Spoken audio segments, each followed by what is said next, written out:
Hello friends. आज हम लोग फिलिप लार्किन की लिखी एक पोयम पढ़ने जा रहे हैं जिसका टाइटल है चर्च गोइंग। ये एक इंग्लिश पोएट, नॉवेलिस्ट, लाइब्रेरियन और जैज़ क्रिटिक थे। इनका पूरा नाम फिलिप आर्थर लार्किन है। He was born on 9th August 1922 in Coventry, England and he was died on 2nd December 1985 in England. इनके कुछ पोइट्री कलेक्शंस हैं जैसे कि the north ship, the less deceived, the Whitson wedding, high Windows. इनकी लिखी कुछ fiction है जो कि हैं जिल, अ गर्ल इन विंटर। ये पोयम एक ऐसे इंसान के बारे में है जो खुद को रिलीजियस नहीं मानता। एक दिन बाइसिकल चलाते हुए जब वो एक चर्च के सामने आकर रुकता है और देखता है कि वहाँ कोई भी नहीं है, तो वो अपना हेलमेट उतारता है और चर्च के अंदर जाता है। वहाँ पे बाइबल की कुछ लाइंस को बहुत ज़ोरों से पढ़ता है और सोचता है कि आखिर वो वहाँ क्या कर रहा है। फिर वो सोचता है कि शायद एक दिन ऐसा भी आए जब लोग यहाँ प्रेयर करने भी नहीं आएंगे। और फिर वो सोचता है कि शायद एक दिन ऐसा भी आए कि ये चर्च एक म्यूज़ियम में बदल जाए और लोग इसे बिल्कुल भूल जाएंगे। फिर वो और गहराई में सोचने लगता है। वो सोचता है कि चर्च हमेशा से इम्पॉर्टेंट रहा है। चाहे कोई डेली चर्च ना जाए, पर फिर भी कुछ इम्पॉर्टेंट इवेंट जैसे कि वेडिंग और फ्यूनरल, इसमें तो हर कोई जाता है। चर्च की हमेशा अपनी अलग जगह रहेगी, भले ही कोई गॉड में बिलीव करे या ना करे। ये चर्च हमेशा लोगों को उनके ट्रेडिशंस की याद दिलाता रहेगा। ये पोयम स्टार्ट भले ही जोकिंग टोन के साथ हुई हो, पर एंड बहुत ही सीरियस नोट पर होती है। एक ऐसा इंसान जो सिर्फ फ़न के लिए चर्च में एंटर करता है, बट वो यह रियलाइज़ करता है भले ही चर्च वर्कशिप के लिए फ्यूचर में यूज़ किया जाए या ना किया जाए, पर स्टिल इसके कुछ वैल्यूज़ होंगे। ये सिर्फ रिलीजियस पीपल के लिए बिल्डिंग नहीं, बल्कि ये एक पार्ट है human tradition, believe and experiences का। इस पोयम की जो मेन थीम है वो है लॉस ऑफ रिलीजियस फेथ। ये पोयम लिखी गई थी 1954 में और ये पब्लिश हुई थी फिलिप लार्किन की second poetry collection the less deceived में 1955 में। अब पढ़ते हैं इस पोयम को line by line. Once I'm sure there's nothing going on, I step inside, letting the door thud shut. जैसा कि जो स्पीकर है वो एक रिलीजियस व्यक्ति नहीं है, जब ये श्योर हो जाता है कि चर्च के अंदर कुछ नहीं हो रहा, कोई भी रिलीजियस एक्टिविटी नहीं चल रही है और चर्च बिल्कुल खाली है, तो वो अंदर जाता है। आई स्टेप इनसाइड, वो चर्च के अंदर कदम रखता है एंड लेटिंग द डोर थड शट, और डोर को बंद होने देता है। ये जो चर्च का दरवाज़ा है जो अपने आप बंद हो रहा है और इसमें से बहुत तेज़ आवाज़ आती है थड की, और इस वजह से जो चर्च के अंदर की शांति है वो भंग हो रही है, जिससे स्पीकर को कोई फ़र्क नहीं पड़ रहा।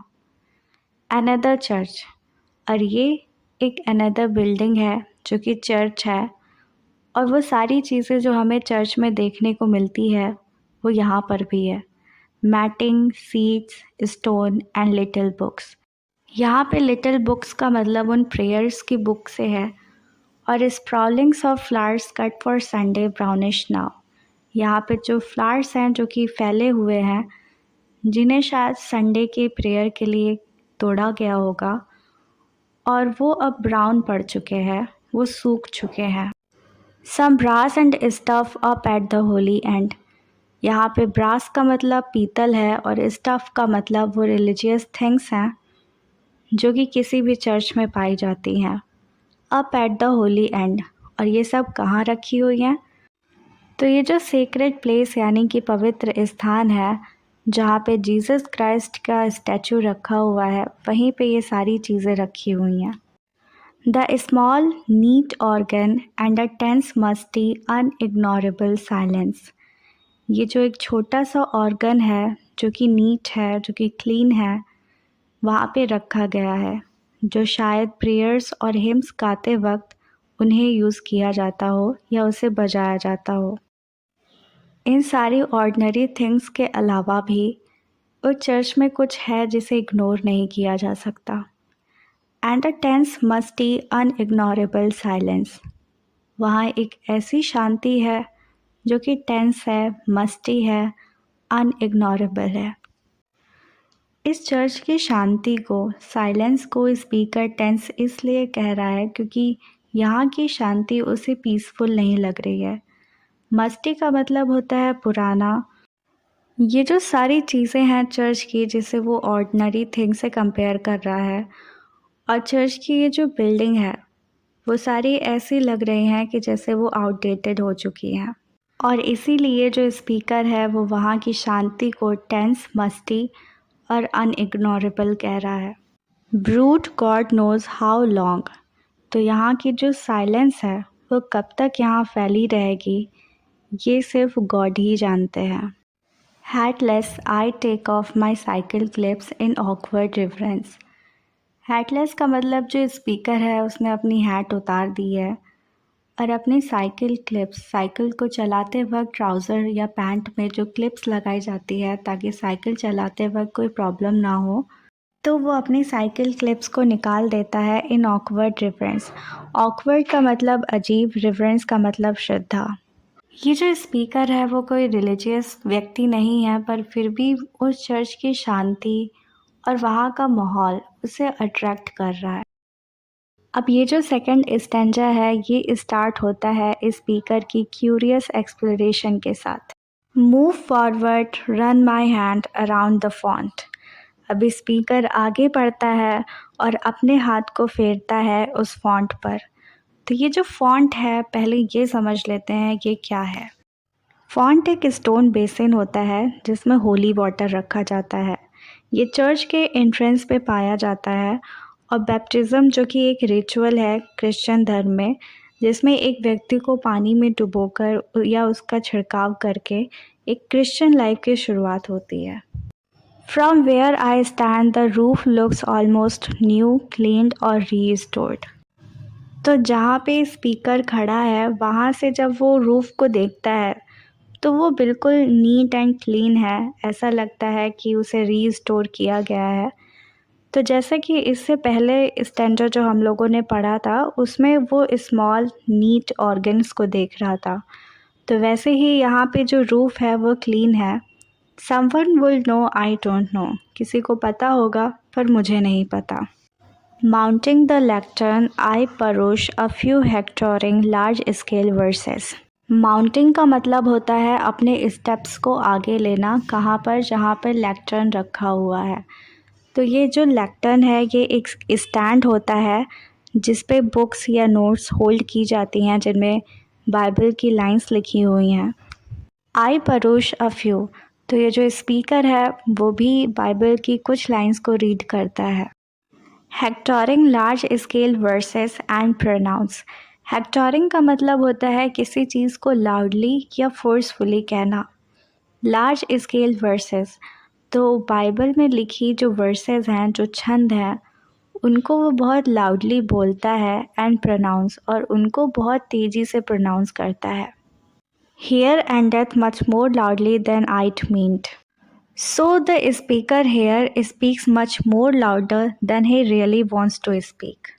तो इस तेज़ आवाज़ का एक कारण ये भी हो सकता है क्योंकि वो चर्च बिल्कुल ही खाली था, और खाली जगहों पे अगर धीरे से भी बोला जाए तो वो आवाज़ थोड़ी ज़्यादा तेज़ सुनाई देती है।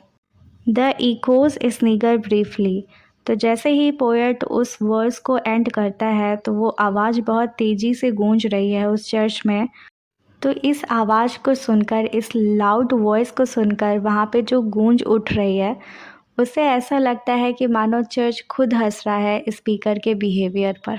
Back at the door I sign the book, donate an Irish sixpence. Back at the door, तो स्पीकर वापस उस डोर पर आकर वहाँ रखी एक बुक को साइन करता है और डोनेट करता है आयरिश सिक्सपेंस, जो कि एक बहुत ही छोटा अमाउंट है। ये अमाउंट इतना छोटा है कि जैसे कि कोई एक एक्सपायर्ड कूपन डोनेट करना हो। Reflect the place was not worth stopping for, और ये ऐसे रिफ्लेक्ट कर रहा है कि जैसे ये जगह ज़्यादा देर रुकने योग्य नहीं है। हालांकि ये जगह रुकने योग्य नहीं थी, yet stop I did, in fact I often do, फिर भी जो स्पीकर है वो उस चर्च पर रुकता है और ये अक्सर वो करता रहता है। स्पीकर खुद कंफ्यूज है कि इन खाली जगह पर वो क्या ढूंढने आया है। And always and much at a loss like this. At a loss का मतलब ये है कि ये जानने के बावजूद कि वो जगह रुकने योग्य नहीं है, पर फिर भी जो स्पीकर की डिज़ायर है वहाँ रुकने की, उस जगह को एक्सप्लोर करने की, तो ये डिज़ायर क्यों है, इसका जवाब स्पीकर खुद को नहीं दे पा रहा है। Wondering what to look for, wondering too, when churches fall completely out of use, what shall we turn them into? आगे स्पीकर सोचता है कि फ्यूचर में इन चर्च को किस पर्पस के लिए यूज़ किया जाएगा। When churches fall completely out of use, जब चर्च पूरी तरह से आउट ऑफ यूज़ हो जाएंगे, what we shall turn them into? कहने का मतलब ये है कि समय के साथ जब रिलीजियस बिलीव डिक्लाइन कर जाएंगे तो फिर इस चर्च का क्या यूज़ होगा आगे। If we shall keep a few cathedral chronically on show, तो इनमें से जो कुछ कैथीड्रल है उनको म्यूज़ियम में बदल दिया जाएगा, जो कि सेंटर ऑफ टूरिस्ट अट्रैक्शन बन जाएगा। और इस म्यूज़ियम में एग्ज़िबिशन के लिए कुछ चीज़ें लॉक कर दी जाएंगी केसेस में, जो कि हैं रिलीजियस थिंग्स। वो है parchment, plate and PYX। Parchment का मतलब होता है जो रिलीजियस मैन्युस्क्रिप्ट हैं, डॉक्यूमेंट्स हैं, और प्लेट एंड PYX एक स्मॉल राउंड मेटल कंटेनर होता है। तो ये सारी चीज़ें जो ओरिजिनली तो यूज़ करी जाती थी चर्च में, पर अब इन चीज़ों को म्यूज़ियम में प्रिजर्व करके रख दिया गया है क्योंकि उनका ओरिजिनल पर्पस, ओरिजिनल यूज़ ख़त्म हो चुका है। And let the rest rent free to rain and sheep, shall we avoid them as unlucky places? तो इस लाइन का मतलब ये है कि वो चर्च जिसे कभी इंसान अपने रिलीजियस एक्टिविटी के लिए यूज़ करता था, पर अब ये वापस से नेचर को दे दिया गया है, एनिमल्स को दे दिया गया है रेंट फ्री। और हो सकता है कि कुछ सुपरस्टिशियस पीपल इस जगह को अवॉइड करें इसे अनलकी समझकर। Or after dark will dubious women come to make their children touch a particular stone?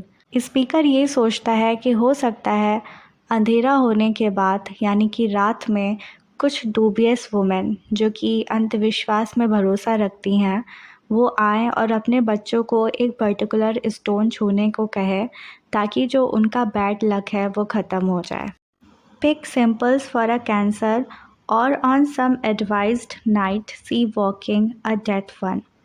आगे स्पीकर सोचता है कि हो सकता है कुछ लोग उस चर्च में आएँ और वहाँ से सिंपल्स कलेक्ट करें, यानी कि जो हर्ब है ये सोचकर कलेक्ट करें कि इनसे जो कैंसर जैसी बीमारी है उसको भी क्योर किया जा सकता है। और हो सकता है किसी दूसरी रात किसी मरे हुए व्यक्ति को वहाँ चलते हुए देखा जाए। पावर ऑफ सम शॉर्ट और अदर विल गो ऑन। तो चाहे ये रिलीजियस बिलीव क्यों ना ख़त्म हो जाए, पर ये जो चर्च की पावर है वो किसी ना किसी रूप में हमेशा रहेगी, चाहे वो अंधविश्वास यानी कि सुपरस्टिशन की पावर क्यों ना हो। तो ये जो पावर है ये कहाँ देखी जा सकती है? इन game, in riddle, seemingly at random. तो गेम में ये पावर ऐसे देखने को मिल सकती है कि जैसे वहाँ पे कोई गेम खेला जा रहा हो पर वहाँ का रिज़ल्ट अनप्रिडिक्टेबल आ जाए, तो किसी इंसान की स्किल्स के बारे में बात ना करते हुए वहाँ के पावर के बारे में बात करें कि यहाँ की पावर की वजह से वो गेम जीता है या अनप्रिडिक्टेबल रिज़ल्ट आया है। और रिडल्स यानी कि पहेलियों में भी इन पावर्स को देखा जा सकता है, सीमिंगली एट रैंडम। और एट रैंडम का मतलब कि अचानक से अगर कोई चीज़ गिर जाए तो ऐसा मान लिया जाएगा कि वहाँ की जो पावर है उस वजह से ऐसा हो रहा है। और कुछ सुपरस्टिशियस लोग यही कहेंगे कि यहाँ की जो पावर है उस वजह से रैंडमली ये सब चीज़ें होती रहती है। बस superstition like believe must die. तो स्पीकर का कहना है कि इस तरह का जो अंधविश्वास है और बिलीव है इसे ख़त्म हो जाना चाहिए। And what remains when disbelief has gone?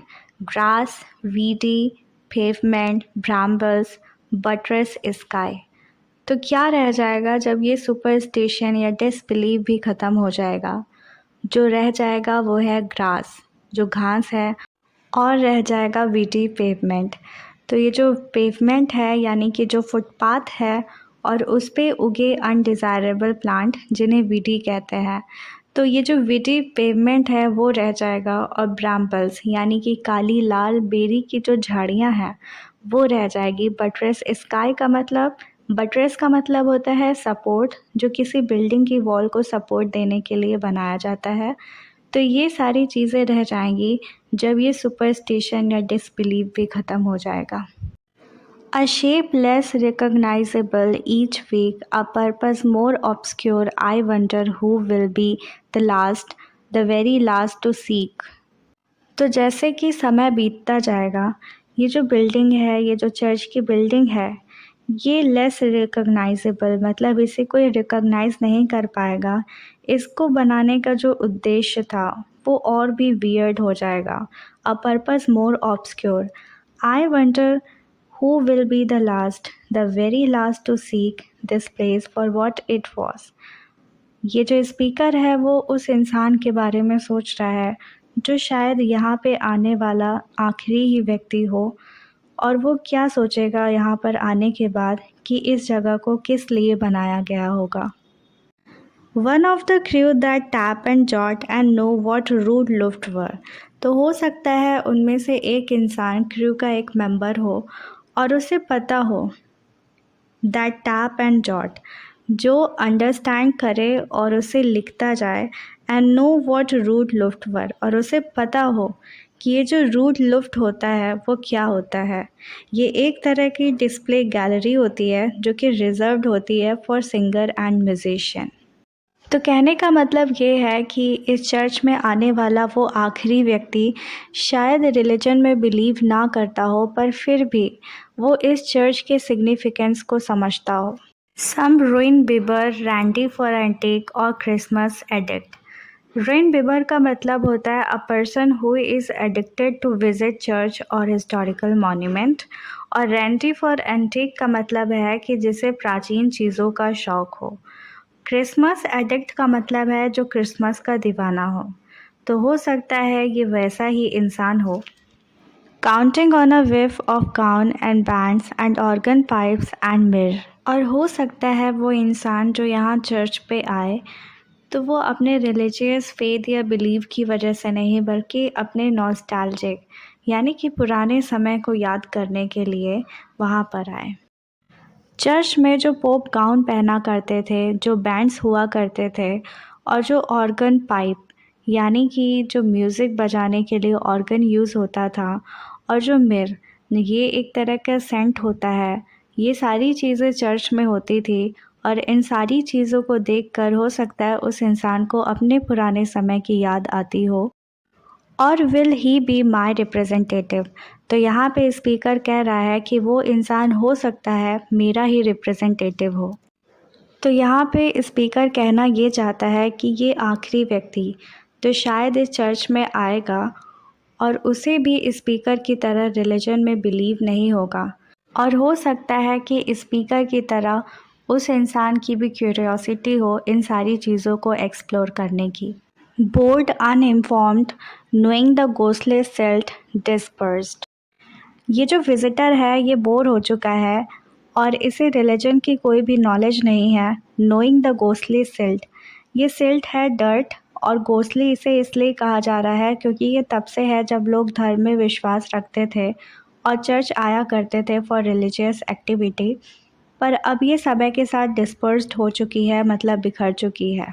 Yet tending to this cross of ground through suburb scrub because it help unspilled. Cross of ground का मतलब है सेक्रेड ग्राउंड। तो ये जो विज़िटर है जो कि स्पीकर का रिप्रेजेंटेटिव बताया जा रहा है, ये यहाँ पर आता है थ्रू सबब और स्क्रब। तो ये जो विज़िटर है वो उपनगर से झाड़ियों के बीच होता हुआ इस चर्च में आता है। ये जो विज़िटर है वो इस चर्च में इसलिए आया है बिकॉज इट हेल्ड अनस्पिल्ड। इस मॉडर्न वर्ल्ड में जब रिलीजन, फेथ और बिलीव ख़त्म हो गया है तो भी इस जगह की जो पवित्रता है वो अभी भी वैसी की वैसी है। So long and equably what sense it found.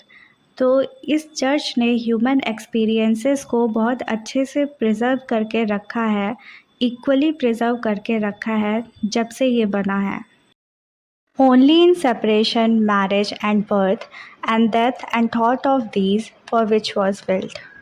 इस चर्च को कुछ इम्पॉर्टेंट इवेंट्स के लिए बनाया गया था, जैसे कि मैरिज है, बर्थ, डेथ और ह्यूमन थॉट्स एंड फीलिंग को प्रिजर्व रखने के लिए, संजो कर रखने के लिए इस चर्च को बनाया गया था।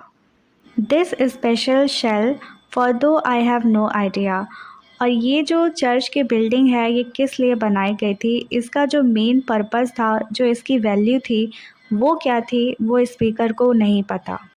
What this acuter frosty barn is worth, it pleases me to stand in silence. Acutered का मतलब होता है ड्रेस्ड, फ्रॉस्टी का मतलब होता है पुरानी और बार्न का मतलब होता है बिल्डिंग। तो ये धूल मिट्टी से भरा हुआ जो बिल्डिंग है जो कि पुरानी हो गई है, इसकी रियल वैल्यू क्या थी उस समय जब इसे बनाया गया था वो स्पीकर को नहीं पता। इसकी इम्पोर्टेंस ना जानते हुए भी स्पीकर को यहाँ की शांति में खड़े होकर एक आनंद मिल रहा है। A serious house on serious earth it is. तो इस चर्च की बिल्डिंग को स्पीकर एक सीरियस हाउस कह रहा है इस सीरियस अर्थ पर, क्योंकि यही वो जगह है जिसकी शांति में इंसान जीवन और मृत्यु से जुड़े सवालों के जवाब पा सकता है। इन whose blunt air all our compulsions meet are recognized and robed as destinies।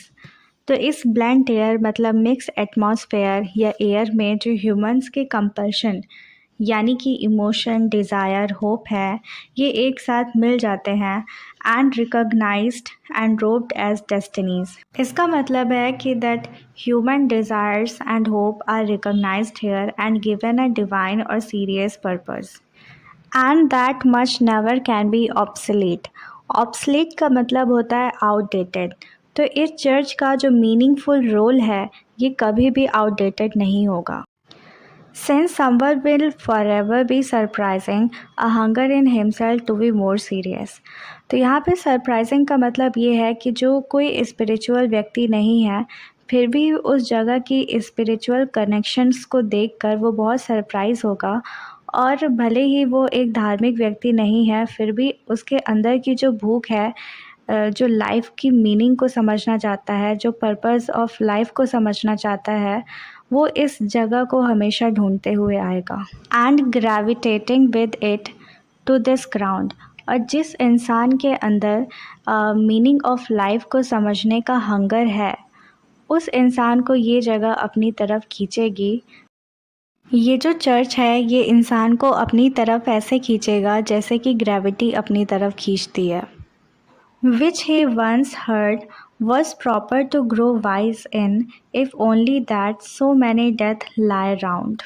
Church एक ऐसी जगह होती है जहाँ पे जाने के बाद इंसान वाइज हो जाता है यानी कि बुद्धिमान हो जाता है, चाहे वो रिलीजन की वजह से हो, चाहे ट्रेडिशन की वजह से हो, और चाहे कोई इस बात को डिनाई करे, पर वहाँ पे जो डेथ की प्रेजेंस है, जो कि चर्च यार्ड है जहाँ पे मरने के बाद इंसान को दफनाया जाता है, तो उस जगह को देखकर, उस डेथ को देखकर जिसे वो डिनाई नहीं कर सकता, वो और भी थॉटफुल और सीरियस हो जाएगा।